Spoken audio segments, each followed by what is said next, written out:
Hello, welcome back. I'll finish up section 2.3 with one final example and a very brief review. So we can graph the general form of an equation using x and y intercepts as well as trying to find the slope. So here we'll just find the x and y intercepts. So the y-intercept is where the graph is going to intersect the y-axis. And when we hit the y-axis, this means that we're going to have an x that's 0.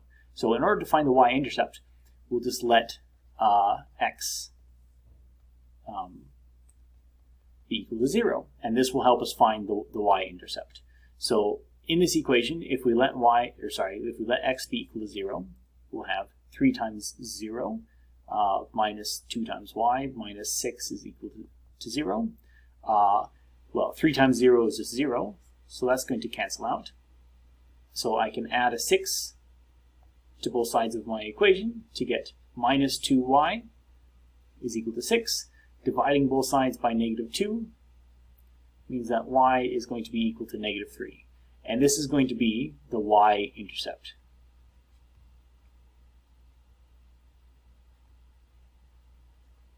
So this is where our graph is going to hit the y-axis. So if I start drawing my graph, maybe prematurely, but if I start drawing my graph, I'm going to go 1, 2, 3, 1, 2, 3, 1, 2, 3, 1, 2, 3. Our graph is going to hit the y-axis at negative 3. Okay, so that's useful, but I need to know what direction is this going off. Is this going upper left, bottom right? Is it going to be flat? Is it going to be vertical? So let's find the x-intercept. So the y-intercept is when x is 0. The x-intercept is going to be when y is equal to 0. If we're at height 0, we're going to touch the x-axis. So let's let y be equal to 0 now. So if I plug this into this equation, so we'll have 3x minus 2 times 0 minus 6 is equal to 0. Again, 2 times 0 is 0, so this doesn't do anything. And I have 3x minus 6. Let's add a 6 to both sides to get 3x is equal to 6. Divide both sides by 3 to get x is equal to 2. This is the x-intercept.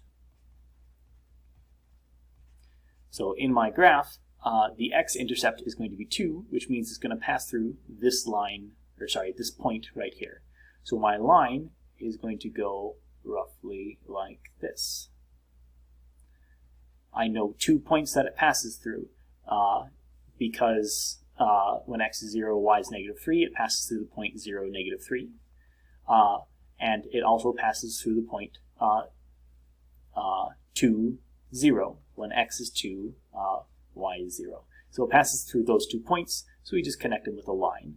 And this is an example of how to graph an equation using just the x and y intercepts. You can solve for them explicitly. So ultimately, in this section, we've looked at point-slope form, where you can use this when we know the slope, and we know a point the line passes through, x1 and y1.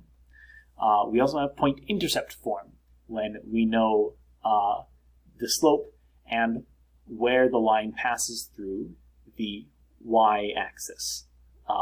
So what the y-intercept is. Horizontal lines are just going to be the height is constant, so the y value is always going to be one number.